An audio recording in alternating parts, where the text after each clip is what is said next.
बिस्मिल्लाहिर्रहमानिर्रहीम। अस्सलाम वालेकुम वरहमतुल्लाहि वबरकातुहू। मैं इमरान खान आपका इल्म अचीवर के PYQ सीरीज़ में इस्तकबाल करता हूँ। आज हम लोग मैथमेटिक्स के नए चैप्टर को डील करेंगे जिसका नाम है क्वाड्रेटिक इक्वेशन। हालांकि बहुत इंपॉर्टेंट चैप्टर है और देखिए क्वेश्चन जो आया हुआ है ये भी बहुत ही अच्छा क्वेश्चन है और ग्राफ से रिलेटेड सवाल पूछे गए। ग्राफ से रिलेटेड सवाल है तो मैं पहले आपको थोड़ा सा आइडिया देता हूं ग्राफ का, फिर इस क्वेश्चन पे आएंगे। जब भी क्वाड्रेटिक इक्वेशन होता है तो क्वाड्रेटिक इक्वेशन का जो ग्राफ होगा वो पैराबोला कर्व होगा। जो ग्राफ होगा वो पैराबोला कर्व होगा, पैराबोला ग्राफ होगा। अब क्वाड्रेटिक में ए की वैल्यू कभी जीरो तो होती नहीं है, ए हमेशा नॉन जीरो टर्म है। तो ए की वैल्यू या तो ग्रेटर देन जीरो होगी यानी पॉजिटिव, या ए की वैल्यू लेस देन जीरो होगी यानी निगेटिव। अच्छा, पॉजिटिव के केस में पैराबोला कर्व का डायरेक्शन होगा अपवर्ड डायरेक्शन में, ऊपर की तरफ, इस तरह से। इस तरह के कर्व को पैराबोला कर्व कहते हैं। और अगर निगेटिव हुआ तो इस तरीके से डाउनवर्ड एरो की शक्ल में होगा। ये निगेटिव पर है तो यहां आपको दिख रहा होगा ये पैराबोला कर्व है और ए की वैल्यू तो पता चल गई कि निगेटिव है। ए की वैल्यू तो निगेटिव है क्योंकि ये डाउनवर्ड डायरेक्शन में है, तो ए निगेटिव है। ए लेस देन जीरो, ए लेस देन जीरो, ए लेस देन जीरो, ए लेस देन जीरो। अच्छा, ये बातचीत तो इस क्वेश्चन के हिसाब से हो गई। चारों ऑप्शन में ए की वैल्यू निगेटिव दी हुई है। अब आइए, सबसे आसानी से पता चलता है सी, बी को बाद में डील करेंगे, पहले सी। सी की वैल्यू जीरो भी हो सकती है, ग्रेटर देन जीरो भी हो सकती है। अगर सी की वैल्यू जीरो है, सी की वैल्यू ग्रेटर देन जीरो है यानी पॉजिटिव, और सी की वैल्यू लेस देन जीरो है, तो सी बेसिकली होता है इंटरसेप्ट। या ये जो ग्राफ है ना, cut Y axis, Y axis को जहां पे कट करेगा वाई की जो वैल्यू होगी उसी को सी कहेंगे। यानी अगर ये जीरो है तो पैराबोला कर्व, अगर ये जीरो है सी तो पैराबोला कर्व ओरिजिन से गुजरेगा। यहीं पर वाई एक्सिस को कट किया ओरिजिन पर, ये सी जीरो के लिए है। अच्छा, पॉजिटिव से मुराद कि ये पैराबोला कर्व जो है वो कुछ इस तरह से कटेगा कि सी की वैल्यू प्लस में आ जाए, सी की वैल्यू पॉजिटिव आ जाए। अच्छा, निगेटिव से मुराद पैराबोला कर्व इस तरीके से हो कि निगेटिव वाई को कट करे। ये है सिचुएशन। तो यहां पे चलिए सी को चेक करते हैं। वाई एक्सिस को जहां पर इंटरसेक्ट किया है, ये ओरिजिन से ऊपर है, तो सी की वैल्यू तो पॉजिटिव होगी भाई। यहां सी की वैल्यू निगेटिव है, ये ऑप्शन खत्म। सी की वैल्यू निगेटिव है, ये ऑप्शन खत्म। सी की वैल्यू इन दोनों में पॉजिटिव दी हुई है, यानी ये दोनों ऑप्शन हो सकते हैं। अब आते हैं बी पर। बी को चेक करने के दो तरीके हैं। बी को चेक करने का एक तरीका है सम ऑफ जीरोस। अगर आपको जीरोस पता है, जिसका फॉर्मूला है -b/a। चलिए, अगर मैं यही लॉजिक लगाऊं तो यहां पे आपको जीरोस दिया हुआ है, बीटा की वैल्यू -3 और अल्फा की वैल्यू 2। इन दोनों को जोड़ते हैं, अल्फा है 2, बीटा है -3 is equal to minus. B का हमको साइन बताना है, क्या आएगा, पॉजिटिव या निगेटिव। इस क्वाड्रेटिक इक्वेशन में ए की वैल्यू निगेटिव आ गई है, ए है निगेटिव। अच्छा, ये निगेटिव कट गया। अच्छा, यहां पर देखोगे 2 प्लस इंटू माइनस -3 और +2 यानी -1, तो बी की वैल्यू -1 आया, यानी बी की वैल्यू निगेटिव में आई है, इसलिए बी तो निगेटिव हो जाएगा। बी आपका निगेटिव हो जाएगा। बी निगेटिव यहीं पे दिया है, तो ए निगेटिव है, बी निगेटिव है, सी पॉजिटिव है। अच्छा, दूसरा तरीका होता है मिनिमा मैक्सिमा से। तो इसमें पैराबोला ऊपर की तरफ गया है तो मैक्सिमा निकालेंगे। मैक्सिमा, एक्स का मैक्सिमा, और ये मैक्सिमा जो हो रहा है, मतलब इसको अभी एक्स नहीं रखते हैं, चलो, मैक्सिमा जो हो रहा है उसका फॉर्मूला होता है -b/a। ऐसे एक्स की वो मैक्सिमम वैल्यू होती है, इसलिए मैंने एक्स मैक्सिमा लिखा था। तो आप मैक्सिमा से ही बता सकते हैं। मैक्सिमा ऊपर की तरफ है तो पॉजिटिव है, मैक्सिमा, अच्छा माइनस, अच्छा सॉरी गलत मैंने बता दिया, यहां पर मैक्सिमा पता नहीं चल रहा है, एक्स की वैल्यू पॉजिटिव भी हो सकती है, जीरो भी हो सकती है, तो इसको आप मैक्सिमा से मत निकालें, ठीक है। वैसे मैं मैक्सिमा बता देता हूं, यहां पे मैक्सिमा की वैल्यू निगेटिव में आ रही है, वो दिख नहीं रहा आपको, मैक्सिमा यहां कहीं पर होगा, एक्स की वैल्यू ली गई है, एक्स की वैल्यू निगेटिव होगी, तो यहां पे आ रहा है माइनस बी और ए की जगह पर आप रखेंगे निगेटिव, तो ये निगेटिव निगेटिव कट जाएगा, बी की वैल्यू निगेटिव में आ जाएगी। यहां पर एक्चुअली कर्व कुछ भी इतना क्लोज है कि निगेटिव वैल्यू और जीरो वैल्यू तकरीबन बराबर है, इसीलिए आप उसको कंसीडर मत कीजिए, जीरोस दिया हुआ था तो जीरो से निकालिए।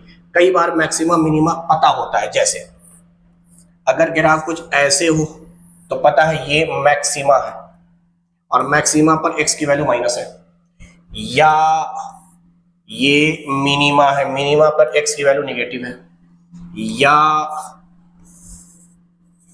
इस तरीके से पैराबोला कर्व है, ये मैक्सिमा है, मैक्सिमा की वैल्यू में एक्स की वैल्यू पॉजिटिव है, या ग्राफ कुछ ऐसा है, ये मिनिमा है, मिनिमा में एक्स की वैल्यू पॉजिटिव है, तो हम मिनिमा मैक्सिमा से भी इसको निकाल सकते हैं। बहरहाल बड़ा अच्छा सवाल था, पैराबोला कर्व नीचे होगा, ए की वैल्यू निगेटिव होगी, सी वाई इंटरसेप्ट देखना है, और सम ऑफ जीरोस अगर दिए हुए हैं जीरोस तो वहां से निकाल लीजिए, नहीं तो मैक्सिमा और मिनिमा से निकालिए। अगर ग्राफ में मिनिमा और मैक्सिमा यानी हाईएस्ट पीक को कहते हैं या लोएस्ट पीक को, ये ग्राफ आया लोएस्ट पीक को कहेंगे या हाईएस्ट पीक को कहेंगे, मैक्सिमा और मिनिमा, यहां से हम लोग निकाल लेंगे। चलिए नेक्स्ट क्वेश्चन की तरफ चलते हैं।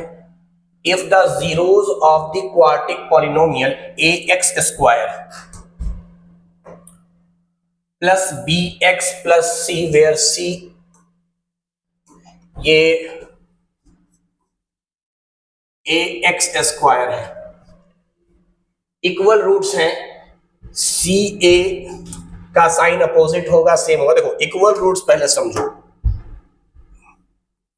For real and equal roots,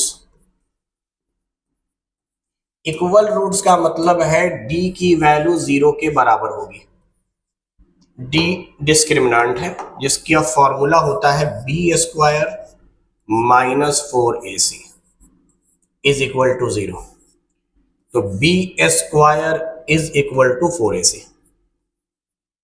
अब ये बात समझने की है, इक्वल रूट्स के लिए बी स्क्वायर की वैल्यू हमेशा 4ac के बराबर होगी। आपको पता होना चाहिए कि b की वैल्यू चाहे निगेटिव हो चाहे पॉजिटिव हो, अगर आप इस निगेटिव का स्क्वायर करेंगे तो भी ये वैल्यू पॉजिटिव आएगी, और पॉजिटिव का स्क्वायर करेंगे तो पॉजिटिव आएगी है, यानी LHS आपका पॉजिटिव हो चुका है, LHS आपका पॉजिटिव हो चुका है, तो हमें देखना था RHS, तो बराबर होने का मतलब है RHS को भी पॉजिटिव होना है,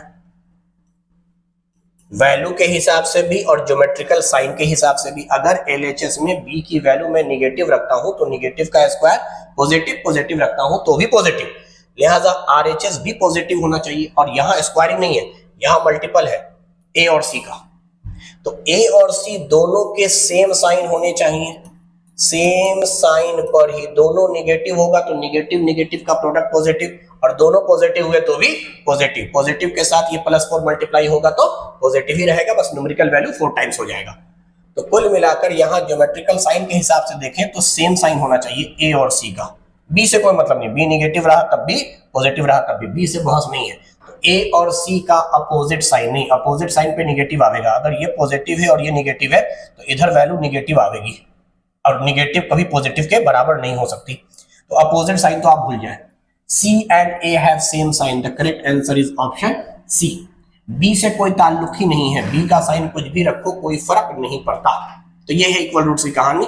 A और C दोनों पॉजिटिव होगा तब भी प्रोडक्ट पॉजिटिव, दोनों निगेटिव होगा तब भी प्रोडक्ट पॉजिटिव। चलिए नेक्स्ट क्वेश्चन की तरफ चलते हैं। If the roots of equation a minus bx square plus b minus cx plus c minus a is equal to 0 are equal, then find the value of b plus c। फिर वही कहानी, equal roots की बात कर रहा हूं, equation आपको मैं दोबारा से लिख दे रहा हूं, ये दिया हुआ है a minus bx स्क्वायर, फिर है b minus cx फिर है c माइनस ए, अच्छा, इज इक्वल टू 0। ये क्वाड्रेटिक इक्वेशन दिया है जहां कोएफिशिएंट ऑफ एक्स स्क्वायर की वैल्यू है a minus B, coefficient of x की वैल्यू है b माइनस सी और कांस्टेंट टर्म आपका c दिया हुआ है c minus A. Equal roots बोल रहे हैं, रूट्स इक्वल है भाई, तो b प्लस सी की वैल्यू, चलो पहले तो समझो इक्वल रूट्स अभी पढ़ाया था मैंने, d बराबर 0 for equal roots, for equal and real roots. अच्छा, d की वैल्यू होती है बी स्क्वायर माइनस 4ac, इसी की वैल्यू 0 के बराबर होगी।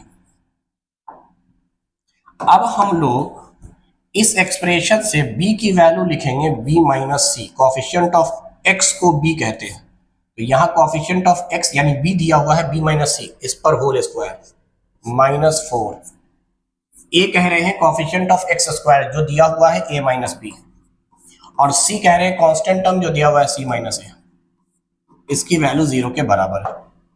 जो निकालना है उस पर लास्ट में सोचेंगे कि b प्लस सी की वैल्यू निकालना है, पहले हम इसको सॉल्व करते हैं। ये तो मुझे आंटी दिख रही है a माइनस बी का होल स्क्वायर, तो ये बन जाएगा a square plus B square minus 2ab।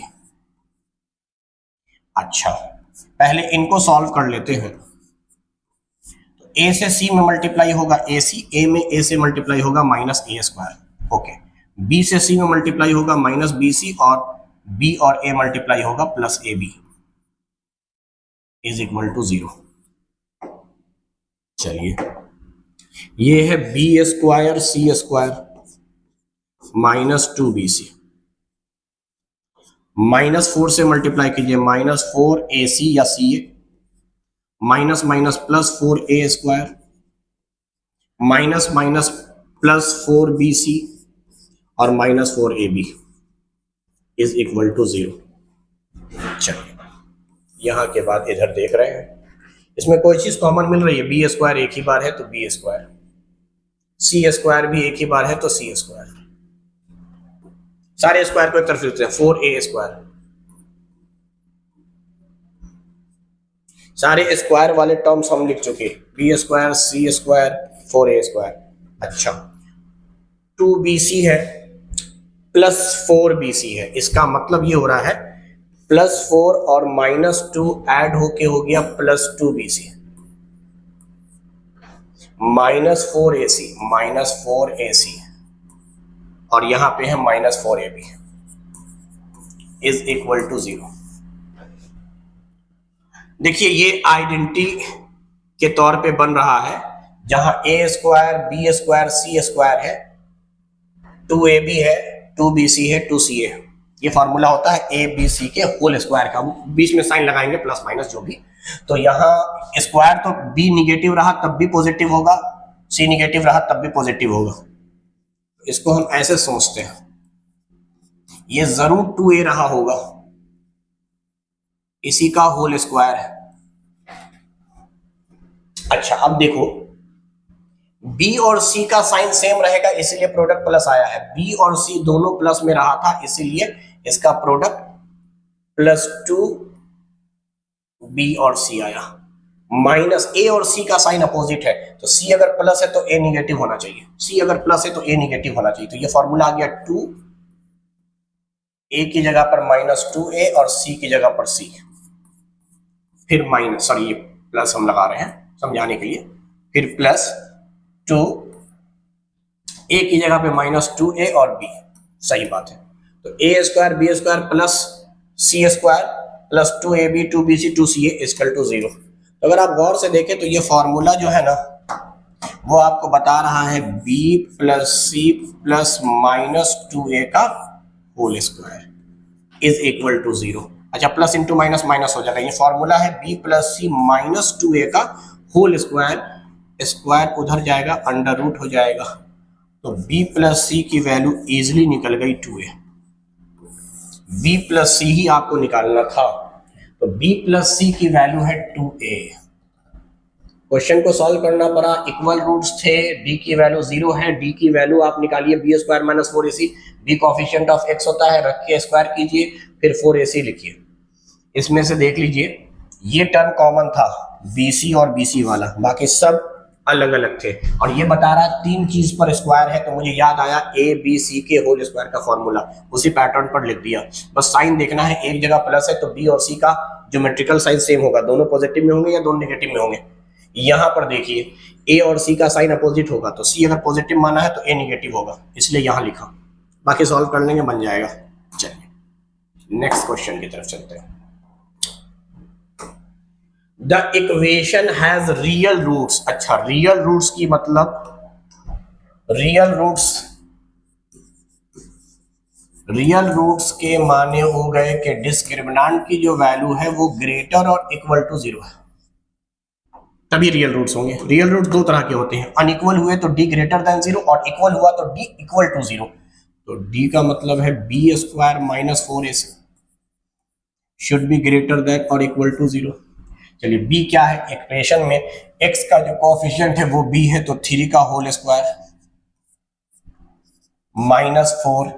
a कितना है भाई, तो x स्क्वायर के आगे कोएफिशिएंट नहीं कुछ है तो 1 है, और c आपका k है। अच्छा, इसी k की वैल्यू शायद निकालनी है, तो ये हो गया 9 और ये minus 4k greater than equal to 0। ये माइनस उधर जाकर प्लस 4 हो गया 4k, तो इजिली 9/4 ग्रेटर देन और इक्वल टू k, यानी k से बड़ा होगा या बराबर होगा 4/9। ये 4 इधर आकर डिवाइड हो गया, तो k के टर्म में अगर लिखा हुआ है तो k से बड़ी वैल्यू है 9/4 की, k से बड़ी वैल्यू है, k से बड़ी वैल्यू है, k से बड़ी वैल्यू है 9/4। तो ये तो आसान सा क्वेश्चन था, फॉर्मूला बेस्ड बना लेंगे। चलिए नेक्स्ट क्वेश्चन की तरफ चलते हैं। if in the equation और इक्वेशन ये दिया हुआ है a का स्क्वायर प्लस b का स्क्वायर, ये कोएफिशिएंट हो गए हैं x स्क्वायर के, -2 acbd x plus c square plus d square. अच्छा, फिर वही कहानी, इक्वल रूट्स है, रूट्स आर इक्वल है। देन रिलेशन बताना। चलिए रिलेशन पे तो बाद में आएंगे, पहले तो हम जानते हैं इक्वल रूट्स के माने हो गए for real and equal. For real and equal roots d must be equal to 0, और d कह रहे हैं आप b स्क्वायर माइनस 4ac को। अच्छा, हम उधर भी ले जा सकते हैं, यहीं पर जरूरी नहीं है कि हर बार पहले हम ये सॉल्व करें, हम ऐसा भी कर सकते हैं। b स्क्वायर की जो वैल्यू है ना वो इक्वल टू हो गई है 4ac की, तो अब आप b की वैल्यू को डिटरमाइन कीजिए यहां से, तो b हो जाएगा ये पूरा -2 ac प्लस bd, ये b की जगह पर है, इसका whole square is equal to 4। a कहिएगा आप इस पूरे पार्ट को, that is a square plus b square, और c आप कह रहे हैं इस पार्ट को c square plus d square. चलिए माइनस का स्क्वायर प्लस 2 का स्क्वायर 4, ये तो हो गया 4। अच्छा, ये हो गया ac प्लस bd का होल स्क्वायर, यहां पर है 4, इसको सॉल्व कर लेते हैं। a स्क्वायर से c स्क्वायर मल्टीप्लाई, फिर a स्क्वायर से d स्क्वायर मल्टीप्लाई, फिर b स्क्वायर से c स्क्वायर मल्टीप्लाई, फिर b स्क्वायर से d स्क्वायर मल्टीप्लाई। अब देखिए इक्वल है तो ये लिहाजा कट गया, फिर यहां सॉल्व करना है। इसके बाद यहां a प्लस बी का होल स्क्वायर, तो ये हो गया a square plus b square plus 2ab, a plus B का होल स्क्वायर हो गया a square plus b square plus 2ab, और इधर है आपका 4 कटने के बाद a square c square, a square d square, b square c square and b square d square. देखिए कुछ चीजें शायद सेम मिल गई, उसको हम कैंसिल कर देते हैं। a स्क्वायर c स्क्वायर इधर भी प्लस में, इधर भी प्लस में, ये प्लस इधर जाकर माइनस हो जाएगा, माइनस प्लस कैंसिल, या ये प्लस वाला इधर आकर माइनस हो जाएगा कैंसिल। फिर बी स्क्वायर डी स्क्वायर भी सेम दिख रहा है, यही पार्ट उठकर इधर आ जाएगा तो यहां बचेगा 0 इज इक्वल टू, इसको आप ऐसा सोच सकते हो AD का स्क्वायर BC का स्क्वायर, ये प्लस इधर आकर -2। अच्छा इसको आप लिख सकते हो AD पहले और BC। तो इस पैटर्न में लिखने से फायदा यह है कि ये आपको याद दिला रहा है A square plus B square -2AB, जो कि फॉर्मूला होगा AD माइनस BC का whole square is equal to 0। ये पूरे पे स्क्वायर फिर प्लस इस पर स्क्वायर -2AB, ये लिखा गया है। मल्टीप्लाई में तो आप सीक्वेंस लिख सकते हो AD को एक साथ BC को एक साथ। अब कुछ नहीं करना, ये स्क्वायर इधर आकर रूट हो जाएगा, √0 की वैल्यू भी 0 होगी, तो AD माइनस BC बराबर 0, लिहाजा AD बराबर BC, ये रिलेशन निकल कर आया। AD बराबर BC, ऑप्शन डी देख लीजिए। तो इक्वल रूट्स के लिए डिस्क्रिमिनेंट को 0 कर दीजिएगा, बन जाएगा। फिर से इक्वल रूट्स के सवाल आ गए हैं। If the root of equation 2x square plus, चलो मैं इसको डायरेक्ट बनाने की कोशिश करता हूं।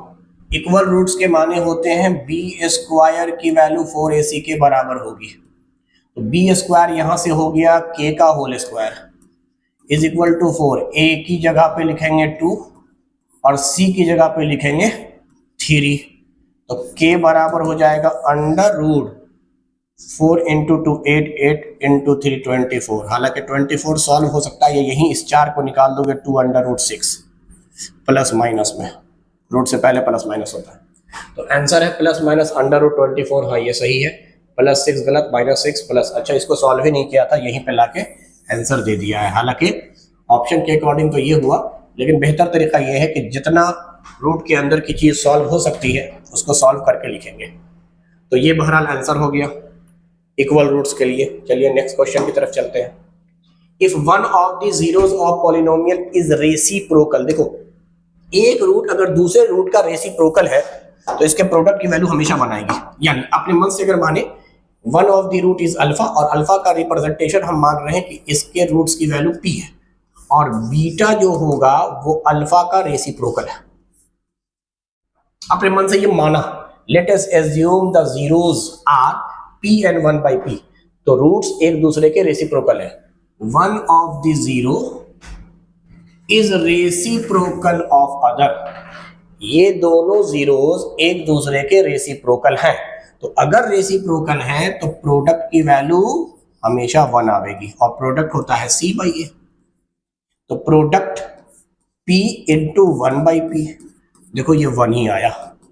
रेसिप्रोकल का प्रोडक्ट 1 आता है, क्रॉस मल्टीप्लाई करोगे तो a और c आपस में बराबर होगा। तो जब भी एक जीरो दूसरे जीरोस के रेसिप्रोकल हो तो समझ जाना उस पॉलिनोमियल में या उस क्वाड्रेटिक इक्वेशन में a और c की वैल्यू बराबर होगी। यहाँ a की वैल्यू है a² + 9, और c की वैल्यू है 6a। निकालना है आपको a की वैल्यू। अब देखो, या तो पूरा क्वाड्रेटिक बनाओ, +6 को उठाकर इधर लाओ -6, तो a² - 6x + 9 = 0, उससे ही बनेगा। दूसरा तरीका ये होता है कि लीनियर और क्वाड्रेटिक इक्वेशन निकालने के बाद अगर हमको उस इक्वेशन के वेरिएबल ही निकालने हैं तो मैं ऑप्शन से जल्दी से निकालूं, इसको सेटिस्फाइड होना होगा। अगर आंसर आएगा तो a की वैल्यू को अगर मैं 2 मानता हूं तो 2 का स्क्वायर 4, 4 + 9 13, LHS आ गया 13, a की वैल्यू 2 रखते ही, तो RHS क्या आएगा 2 × 6 दैट इज 12। ये बराबर है? नहीं, बराबर नहीं है, ये ऑप्शन गलत हो गया। 3 रखते हैं, a की वैल्यू 3 रखिएगा तो ये हो जाएगा 9 + 9 13, a की वैल्यू 3 रखने पर ये हो जाएगा 18, 9 + 9 18, 3 रखते ही 18। इक्वल है? हाँ इक्वल है, यही आंसर है। बाकी बनाने का तरीका जो मैं बता रहा था वो ये बता रहा था, a² ये +6 इधर आकर -6a हो जाएगा और +9 = 0। क्वाड्रेटिक को सॉल्व करने के तरीके बताए हैं। आपको मिडिल टर्म स्प्लिट करना है, तो a और c को मल्टीप्लाई कीजिए, तो ये है c और यहाँ a है 1, तो तो 9 इंटू 1 प्लस में आएगा 9। अब इसको आप इस तरीके से लेंगे कि मिडिल टर्म के बराबर आ जाए। यहाँ दो नंबर आवेगा 3 और 3 और ऐड होकर 6 होगा। तो सिंबल के हिसाब से हम लिखेंगे -3a -3a। मैं सिर्फ न्यूमेरिकल वैल्यू लिख रहा हूँ, ए भी लिख सकते हैं अगर पूरा बनाएंगे तो। -3 -3। उसके बाद मैंने बताया यहाँ के बाद तरीका ये है, या तो आप पूरा फैक्टराइज करके बनाइए, नहीं तो सिंपल मिडिल टर्म को अगर आप साइन के साथ लिखना जानते हैं सिर्फ न्यूमेरिकल वैल्यू, तो आप इसके साइन को चेंज कीजिए और a से डिवाइड कीजिए। यहाँ a की वैल्यू है 1, यही a की वैल्यू आ गई, मतलब वेरिएबल की वैल्यू यहाँ पर। तो यहाँ पे वेरिएबल a था, a की वैल्यू आ गई 3। तो इस तरीके से भी आप बना सकते हैं। चलिए नेक्स्ट क्वेश्चन की तरफ चलते हैं। If ax² plus bx plus c is equal to, एक तरफ तो क्वार्टिक दिख रहा है भाई बराबर, इधर भी क्वार्टिक, दोनों बराबर दिया है, तो रिलेशन बताना है ए बी सी के बीच में क्या होगा। चलिए पहले सवाल समझते हैं। सवाल ये है कि एक एक्सप्रेशन है जो इधर क्वार्टिक का स्टैंडर्ड फॉर्म दिख रहा है, ax² bx प्लस c, और इधर दिया हुआ है ax माइनस p का होल स्क्वायर। चलो भाई तो पहले इसको सॉल्व करो। a माइनस b का whole square, a² plus b² minus 2ab। अब a से मल्टीप्लाई करेंगे तो बनेगा ax² ap² माइनस 2xpa। अब ये तो इधर से यही आ रहा है, ax² plus bx plus c। अच्छा तरीका ये है कि दोनों तरफ का फॉर्मेट सेम रखेंगे। पहले स्क्वायर वाला टर्म है तो इधर भी पहले स्क्वायर वाला टर्म रखिए, दोनों सेम ही है। चलिए तो कट जाएगा। उसके बाद यहाँ bx है तो x वाला टर्म रखेंगे, x वाला टर्म यानी ये बनेगा -2pa इंटू x का कॉफिशिएंट ये है, और लास्ट में यहाँ है ap² जो कि यहाँ है c। तो अगर आप कायदे से समझें, ये तभी आपस में इक्वल हो सकता, x² सेम है, a की वैल्यू a है, यानी दोनों तरफ का a सेम है। यहाँ का जो b होगा प्लस b, ये -2pa के बराबर है, -2pa, x तो सेम थे। c की जो वैल्यू है वो ap² है। ये कोरिलेट कर लिया, दोनों एक्सप्रेशन आपस में बराबर थे तो वहां से ये भी क्वार्टिक ये भी क्वार्टिक। तो यहाँ x² का कॉफिशिएंट a, यहाँ भी x² का कॉफिशिएंट ये, यहाँ x का कॉफिशिएंट ये, यहाँ x का कॉफिशिएंट b, यहाँ कांस्टेंट टर्म। अब क्वेश्चन को ऑप्शन के हिसाब से हम पुट कर लेते हैं। कह रहा है a b c की वैल्यू, इन तीनों को प्रोडक्ट करो, क्या इधर के प्रोडक्ट की वैल्यू 1 आवेगी? नहीं सर, इधर के प्रोडक्ट की वैल्यू आवेगी 2a का क्यूब p क्यूब, यानी a b c अगर निकालेंगे ऑप्शन a के हिसाब से तो a b c आप निकाल लीजिए।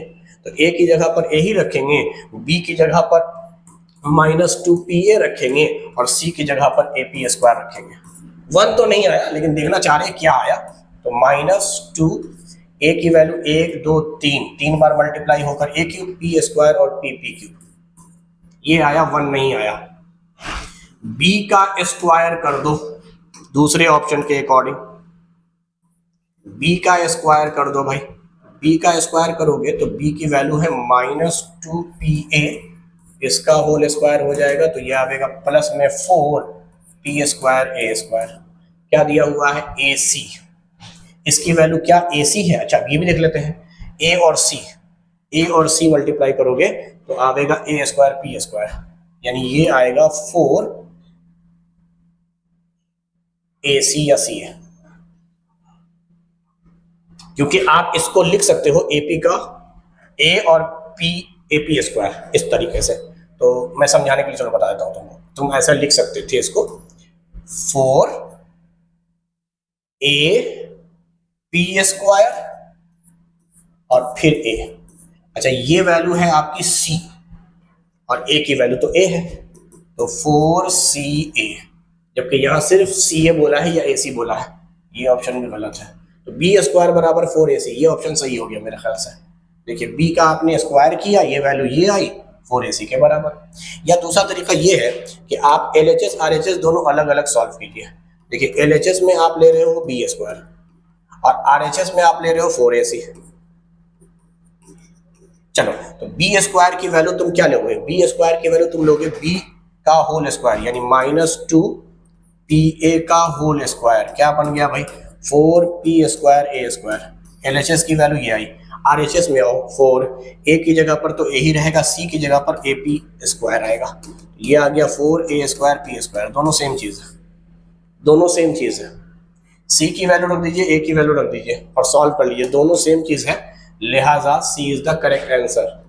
अब सी आ गया तो आगे चेक करने की जरूरत नहीं, आप चेक कर सकते हैं, बी को 2 से मल्टीप्लाई कीजिए। चलो मैं एलएचएस आरएचएस के कॉन्सेप्ट से ही बना दूं, तो एलएचएस दिया हुआ है चौथे में डी ऑप्शन में, डी ऑप्शन में एलएचएस की वैल्यू दिया है 2b, 2b की जगह पर -2pa, जो सॉल्व होकर आ जाएगा -4pa, this is the value of LHS. Whereas RHS जो दिया हुआ है फोर्थ ऑप्शन में वो दिया है a प्लस सी, a प्लस सी। अच्छा, a की वैल्यू तो ये है, c की जगह पे आप लिखोगे ए पी स्क्वायर, ये कभी भी -4ap के बराबर या नहीं हो सकता, लिहाजा ये ऑप्शन गलत है, तो करेक्ट आंसर सी आ चुका है। चलिए नेक्स्ट क्वेश्चन की तरफ चलते हैं।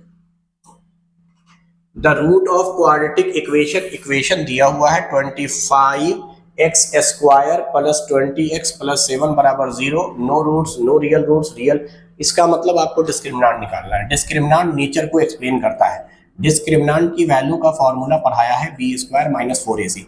चलिए बी कहते हैं कोफिशिएंट ऑफ एक्स को, यानी 20 का होल स्क्वायर दैट इज 400 -4, ए की जगह पे लिखिएगा 25, ये हो गया 100, और सी की जगह पे लिखिएगा 7, यानी ये हो गया 100 और 7, 700, यानी 400 प्लस में है 700 माइनस में, that is -300।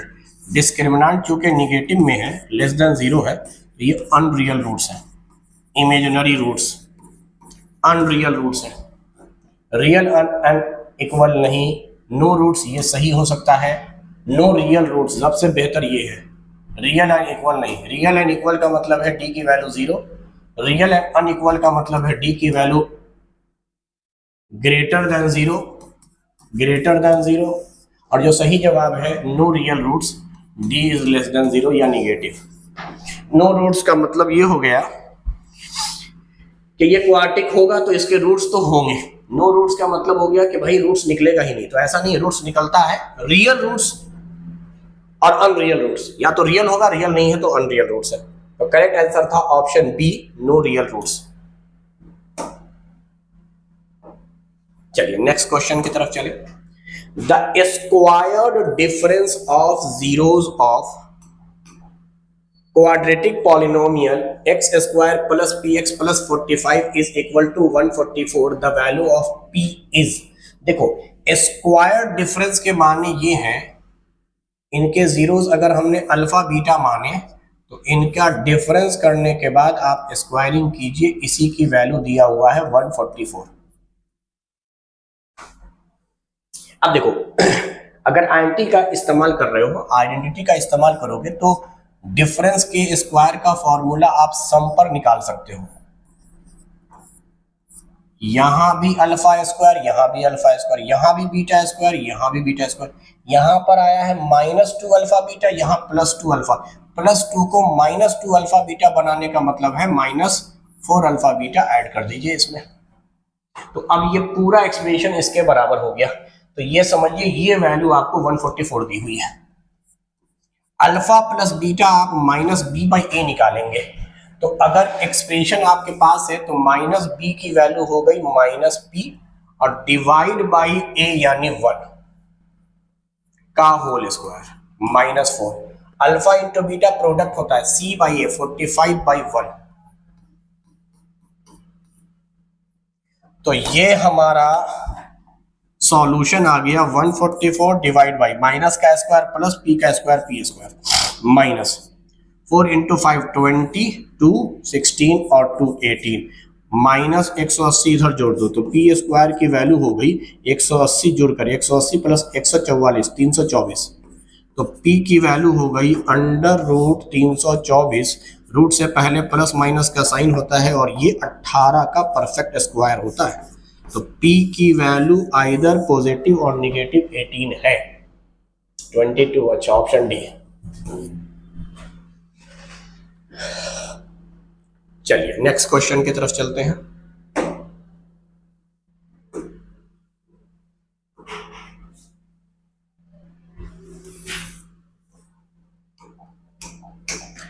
The sum and product of two number is 27। दो नंबर हैं, दोनों को जोड़ने पर 27 और गुना करने पर, let us assume x plus y, दो नंबर है, आप इसको अल्फा बीटा ही बोल सकते थे, 27 आ रहा है और प्रोडक्ट करने पे 182, दो नंबर जोड़ने पर 27, प्रोडक्ट करने पे 182, वन ऑफ दीज इज, इनमें से कोई एक नंबर, या तो इसको आप लीनियर इक्वेशन वगैरह से बना लीजिए, यहां से आप x की वैल्यू निकाल कर यहां पुट कीजिए, क्वाड्रेटिक आवेगा, वैल्यू निकालेंगे।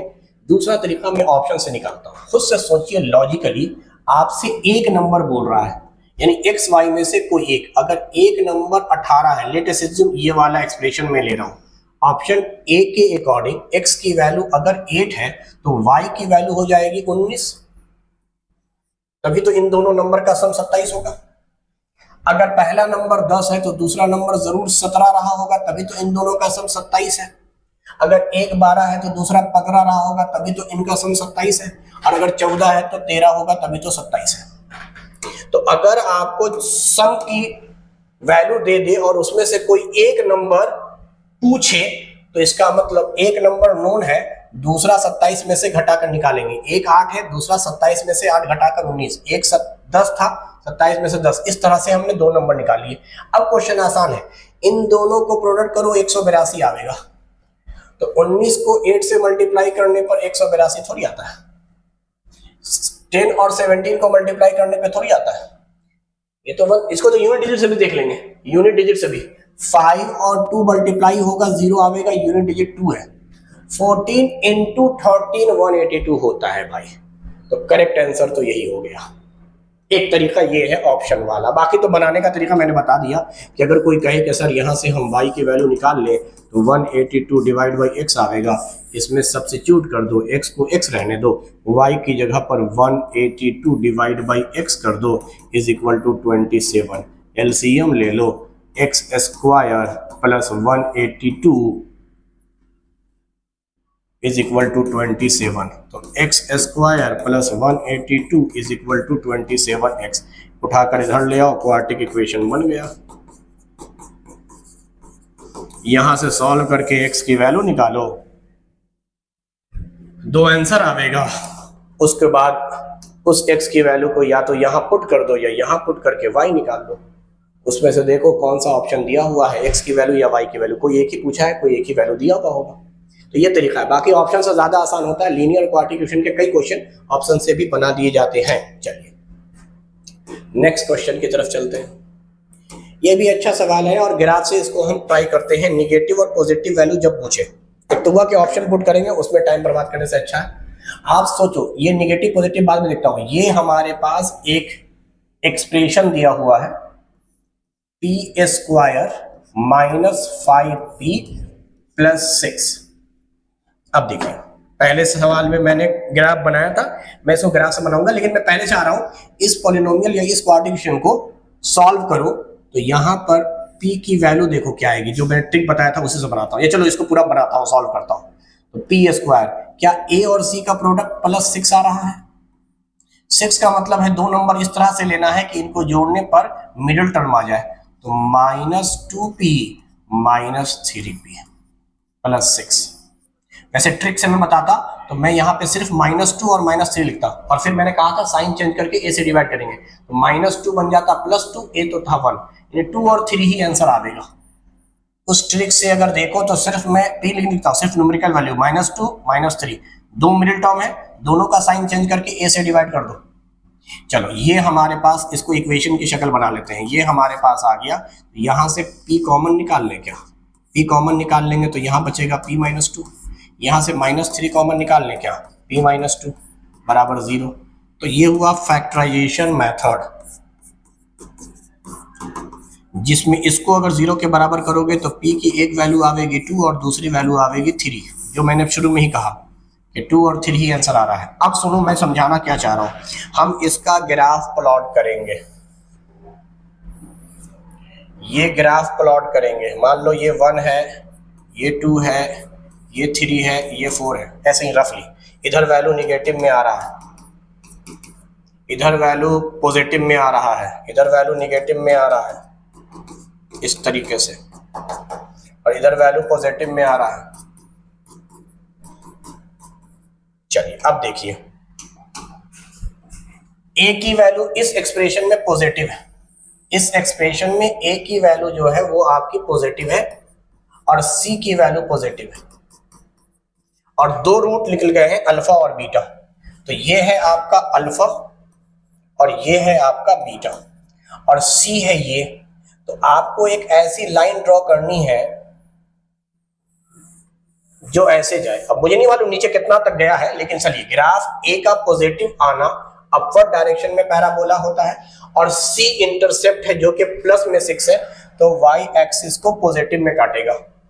अल्फा बीटा दोनों की वैल्यू 2 और 3 दी हुई थी, 2 और 3 यहां हमने पुट कर दिया। अब देखो मैं कह रहा हूं 2 और 3 के बीच में अगर x की वैल्यू रखोगे कुछ भी तो वैल्यू निगेटिव में आवेगी, ये वैल्यू आवेगी। ये सब निगेटिव y है, यहां पर निगेटिव y की वैल्यू आ रही है। तो 2 और 3 के बीच में जो भी आप वैल्यू रखेंगे इस x का, या यहां वेरिएबल p है, p का, p की वैल्यू 2 और 3 के बीच में रखने पर निगेटिव वैल्यू आवेगी। यानी समझो p की वैल्यू 2 रखोगे तो ये पूरा इक्वेशन 0 आ जाएगा, p की वैल्यू 3 रखोगे तो पूरा पॉलिनोमियल 0 हो जाएगा जो इक्वेशन बनाकर बनाया है। लेकिन अगर p की वैल्यू ग्रेटर देन 2 रखोगे, मतलब 2 से ज्यादा, और लेस देन 3 रखोगे, लेस देन 3 रखोगे, नहीं उल्टा लिख दिया मैंने, समझो समझो, ऐसे बना रहे हैं, p की value greater then 2 less than 3, इन 2 और 3 के बीच में रखोगे वैल्यू निगेटिव आएगा। हाँ, 2 से कम रखोगे लेस देन 2 और ग्रेटर देन 3, 3 से ज्यादा 4 5 6 पॉजिटिव वैल्यू आएगा। तो इजीली ग्राफ से प्लॉट कर लेते हैं हम लोग, और ये शुरू में ही समझ में आ गया था। यहां जैसे ही -5 देखेंगे मिडिल टर्म बनेगा -2 और -3, साइन चेंज करके बना लेंगे +2 और +3। तो आप ग्राफ में सोचो 2 और 3 है, ए पॉजिटिव है, ऊपर से आवेगा, ऊपर से आवेगा तो जाहिर सी बात है 2 और 3 को नीचे से होता हुआ गुजरेगा और यही निगेटिव वैल्यू है। तो आपसे पूछा है निगेटिव कब होगा, तो जब p की वैल्यू ग्रेटर देन 2 और लेस देन 3। आप अपने मन से p की कोई वैल्यू पुट कर लीजिए जो 2 से बड़ा हो, 3 से छोटा हो, यानी 2.5, 5/2, 2.5 का मतलब 2.5 या 5/2 पुट करके देख लीजिए, आ जाएगा निगेटिव में। p की वैल्यू लेस देन 2 यानी 1 पुट करने पे नहीं आवेगा। चलो 1 पुट करना ज्यादा आसान है, मैं 1 पुट करके देखता हूँ। ऑप्शन से अगर बनाता, p की वैल्यू बोल रहा है 2 से कम, चलो 1 मान लेते हैं या 0 मान लेते हैं। 0 मानने पर ये खत्म +6, 0 मानने पर +6 आया यानी पॉजिटिव में वैल्यू आया। 1 मानने पर भी, 1 मानने पर ये 1 था और ये -5 था और ये +6 था, तो यानी ये भी प्लस में है, ये प्लस में है, दोनों ऐड होके हो गया 7, 7 में से 5 गया +2। यानी अगर p की वैल्यू 1 पुट करेंगे जो कि लेस देन 2 है तो ही पॉजिटिव में आ रहा है, ये आंसर तो हो ही नहीं सकता। चलो p ग्रेटर देन 3, अपने मन से 4 मान लेते हैं। 4 का स्क्वायर करोगे 16, 5 × 4 20 और +6, ये हो गया 22 और -20 यानी प्लस में 2 आ रहा है, ये भी नहीं होगा। और p की वैल्यू लेस देन 0 माइनस में रखता हूं, -1 का स्क्वायर +1, -1 रखोगे तो -5 और -1 +5 और +6 यानी 12 आ गया, ये भी नहीं। जब सब नहीं है तो यही होगा। लास्ट का हम जब ऑप्शन ही से पुट कर रहे हैं तो पुट कर लेते हैं भाई। मैंने कहा 2.5 पुट कर लेते हैं, 2 से बड़ा 3 से छोटा 2.5, तो 2.5 को मैं लिख रहा हूं 5/2, 25/4 माइनस 5 को 5 से मल्टीप्लाई करेंगे 25/2 +6। चलो इसको पहले सॉल्व कर लेते हैं, ये वैल्यू आ जाएगा एलसीएम के हिसाब से 4। ये चलो पूरे को कर लेते हैं, पूरे को, तो एलसीएम ले लोगे 4, ये तो आएगा 25, ये आएगा 50 और ये आएगा 24। अच्छा ये दोनों 49 हो गया प्लस में और 50 माइनस में यानी -1/4, तो निगेटिव वैल्यू आ गई 2.5 पुट करते ही। बाकी ग्राफ से बनाना ज्यादा आसान है, ज्यादा अच्छा है अगर ग्राफ का कॉन्सेप्ट आपके पास है तो, नहीं तो पुट करके बनाइए।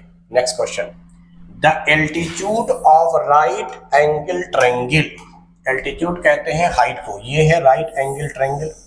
चलिए इसमें इसका नाम मान लीजिए एल्टीट्यूड रखा, तो altitude of right angle triangle is 5 centimetre less than base x centimetre. इसको चलो बेस मान लेते हैं, बेस की वैल्यू बोला है x सेंटीमीटर और एल्टीट्यूड जो है वो उससे 5 कम है, बेस से 5 सेंटीमीटर कम है। दिस इज द एल्टीट्यूड, और कह रहा है and the quadratic equation represented the above situation, sorry and के बाद है hypotenuse is 6 centimetre, hypotenuse is 6 centimetre, ठीक है ना, hypotenuse is 6 centimetre, quadratic equation बताना है क्या होगा। चलिए देखिए, ये तो पाइथागोरस थ्योरम के हिसाब से याद है, इसका होल स्क्वायर प्लस इसका होल स्क्वायर बराबर इसका होल स्क्वायर, x माइनस 5 का होल स्क्वायर प्लस x का होल स्क्वायर बराबर 6 का स्क्वायर। यहां से सॉल्व कर लीजिए भाई, a माइनस बी का whole square a square plus B square minus 2ab। अब देखो x स्क्वायर ऐड होके हो गया 2x स्क्वायर, अच्छा माइनस 10x है, ये 36 प्लस में है, इधर आकर माइनस 30x प्लस 21 यानी माइनस 11 होगा, माइनस 11 होगा। ये क्वाड्रेटिक इक्वेशन बन गया, 2x square minus 10x minus 11 equal to 0, पहला ही इक्वेशन आंसर है। चलिए नेक्स्ट क्वेश्चन की तरफ। A train traveled 288 kilometer at uniform speed. If speed has been 4 kilometer per hour more, it could have taken 1 hour less for the same journey than the speed of train is. सुनिए, इस तरह के सवाल के लिए मैंने बताया था कि आप हमेशा एक्सप्रेशन ये वाला इस्तेमाल कीजिए, क्योंकि टाइम में अंतर दिया हुआ है, स्पीड के बढ़ते ही टाइम कम हो गया, तो टाइम बराबर हम लोग बोलेंगे डिस्टेंस बाई स्पीड। डिस्टेंस और स्पीड के रेशियो को टाइम बोलते हैं, डिस्टेंस बाई स्पीड, इस पूरे को टाइम बोलते हैं। तो क्वेश्चन दिया है 288 किलोमीटर, ठीक है भाई, डिस्टेंस आपको पता है, और मान लो शुरू में जा रहा है x की स्पीड से, x की स्पीड से 288 किलोमीटर कोई आदमी गया है, तो वो जो टाइम लेगा वो ये टाइम आवेगा। अच्छा, अगली बार गया है 288 ही, स्पीड 4 बढ़ा दिया गया, तो 1 घंटा कम हो गया, यानी ये टाइम 1 घंटा ज्यादा, ये टाइम 1 घंटा कम, ये दोनों का डिफरेंस करोगे तो 1 आएगा। बड़े टाइम में से छोटा टाइम माइनस कर दीजिए, स्पीड बढ़ा है टाइम कम हो गया, तो ये टाइम था, टाइम का अंतर ही 1 दिया हुआ है। पहले x की स्पीड से जा रहा था, अब x प्लस 4 की स्पीड से जा रहा है, distance by speed equal to time, बड़े टाइम में से छोटा टाइम माइनस करो 1 आएगा। अब देखो ऑप्शन से x की वैल्यू पुट कर लो, या वापस वही जो मैंने कहा था, दोनों का एलसीएम लो, क्वाड्रेटिक इक्वेशन बनाओ, x की वैल्यू निकालो, नहीं तो बेहतर है x की वैल्यू ऑप्शन से पुट कर देंगे। ऑप्शन है 30, पहला ऑप्शन है 30, चलो 288 30 से डिवाइड हो जाता है 8 8 16 प्लस 2 18, चलो 3 से कट जाएगा ये, मगर 34 है। पहली बात तो ये लॉजिक से भी काटेंगे, हर जगह आंख बंद करके काटना शुरू नहीं करेंगे। ये तो 3 से कट रहा है, परफेक्टली कट रहा है, ये पहले 2 से कटेगा, 2 से कटते ही यहाँ 17 आ जाएगा, और ये 2 से कट के 144 आ जाएगा। अब 17 से 144 नहीं कटता, जबकि आपको पता है ये, अगर मैं समझा लेता हूं, अगर ये 10 है तो ये 9 आना चाहिए, 10 माइनस 9 तभी 1 होगा, तो ये वाला ऑप्शन तो बेवकूफ़ी है। अच्छा, अगर आप यहाँ 31 रखते हैं, यहाँ 35 रखते हैं, तो यहाँ 31 नहीं काट रहा है सर, 30 तो काट रहा है, 31 नहीं काट रहा है।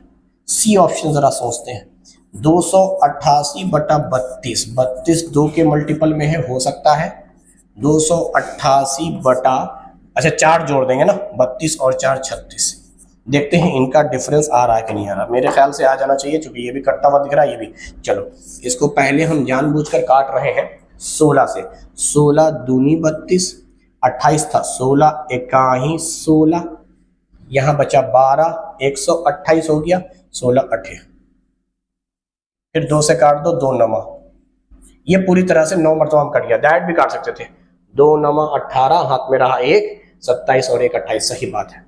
तो इसको कटना चाहिए 8 मरतबा में, चलो 8 मरतबा में डायरेक्ट। वैसे तो मैं इसको 9 से काटूंगा, 9 चौके 36, चलो पहले 9 से काटता हूँ, 9 चौके 36, 9 से काटूंगा तो ये कितना आ जाएगा भैया, 9 तिया 27, 1 18, फिर काट दो 4 से 8 मरतबा, सही बात है, 9 माइनस 8 बराबर 1, इक्वेशन सेटिस्फाइड, तो करेक्ट आंसर हो गया ये। वरना बैठ के जनरल मेथड से भी ट्राई कर सकते हैं आप, एलसीएम वगैरह लेकर, तो ये तरीका होता है। चलिए नेक्स्ट क्वेश्चन की तरफ चलते हैं। तकरीबन सेम टाइप का क्वेश्चन है, 2017 में देखिए पूछा गया है, सेम टाइप का क्वेश्चन है। A motor boat whose speed is 18 kilometre per hour in still water take 1 hour more to go 24 kilometre upstream then to return downstream at the same spot, find the speed of stream. चलिए भाई, इस बार distance 24 kilometre दिया हुआ है और दो situation है। ये 24 किलोमीटर है, एक बार अप स्ट्रीम में जा रहा है, अप स्ट्रीम में स्पीड माइनस होता है, तो बोट की स्पीड में से आप स्ट्रीम की स्पीड माइनस कर दीजिए। ये अप स्ट्रीम की स्पीड है और ये अप स्ट्रीम में बिताया गया समय आ गया, डिस्टेंस बाय स्पीड। अगला है रिटर्न आ रहा है, तो इसको डाउन स्ट्रीम फील हो रहा है, डाउन स्ट्रीम में स्पीड जुड़ जाती है, बोट प्लस स्ट्रीम, स्ट्रीम की स्पीड एक्स माना। अच्छा, फिर वही इसमें समय ज्यादा लगेगा क्योंकि स्पीड कम है, स्पीड कम है, टाइम ज्यादा है, यहाँ स्पीड ज्यादा थी, टाइम कम है, और दोनों के टाइम का डिफरेंस 1 है, चाहे 1 आवर मोर हो चाहे 1 आवर लेस हो, कंपेयर टाइम तो 1 है। 1 घंटा ज्यादा लगे 1 घंटा कम लगे, कंपेयर टाइम 1 है। तो हम लोग ऐसे ही बनाते हैं, distance by speed, distance by speed. Speed अगर कम रखोगे तो टाइम ज्यादा आवेगा, स्पीड अगर ज्यादा रखोगे टाइम कम आवेगा, बड़े टाइम में से छोटा टाइम घटा दोगे पॉजिटिव में टाइम आ जाएगा। तो अब x की वैल्यू पुट कर लीजिए भाई। पहली बात तो ये है कि कभी भी ये निगेटिव नहीं हो सकता, क्योंकि अगर ये निगेटिव हुआ तो ये पूरा फ्रैक्शन निगेटिव, निगेटिव का सब कोई पॉजिटिव होगा नहीं। तो ये निगेटिव में कब आएगा, जब x की वैल्यू 18 से बड़ी दी हुई हो, 18 से बड़ी यहां दी हुई है, 18 से बड़ी यहां दी हुई है, तो आप x की जगह पर ये 54 और 60 रख ही नहीं सकते। लॉजिक सोचो, अगर 54 रख दोगे तो ये पूरा निगेटिव आ जाएगा, 60 रख दोगे पूरा निगेटिव आ जाएगा, इसलिए पॉसिबल नहीं है। 8 और 6 रख सकते थे। चलिए पहले ऑप्शन के हिसाब से अगर हम 6 रखना चाह रहे हैं x की वैल्यू, तो ये आ जाएगा 24, x की जगह पे 6 रखोगे 18 माइनस 6 12, और ये कट भी रहा है 2, अच्छी बात है। यहाँ 24 और वापस देखो, यहाँ जैसे ही 6 रखोगे 18 प्लस 6 24, यानी 1, 2 माइनस 1, इक्वेशन सेटिस्फाइड। मैं इस बार ऑप्शन डी भी रखकर सोचता हूं जरा कि अगर ऑप्शन डी 8 रख देते तो 24 डिवाइड बाई x की जगह पे 8 रखेंगे तो 10 आ जाएगा, 2.4। अच्छा, यहां 8 रखेंगे तो 18 प्लस 8 26। सोचने वाली बात है, यहां तो टाइम आ गया 2.4। अब 2.4 में से कम 1.4 घटाने पर 1 आवेगा। 1 कब आवेगा, जब इसका रेशियो काट कर 1.4 आता। और आपको पता है 24/26 हमेशा लेस देन 1 आवेगा, लेस देन 1 आवेगा, 1 से ज्यादा तो आ ही नहीं सकता, क्योंकि डिनोमिनेटर बड़ा है। बाकी काट कुट के बनाओ, ये आंसर पॉसिबल नहीं है, इसलिए आंसर हो गया ए। चलिए नेक्स्ट क्वेश्चन की तरफ चलते हैं। Sum of area of 2 square is 468 metre square. 2 square है और उनका जो एरिया है उसका सम है 468। 2 स्क्वायर होंगे, समझाने के लिए मैंने बना दिया। 2 स्क्वायर है, एक बड़ा स्क्वायर एक छोटा स्क्वायर है।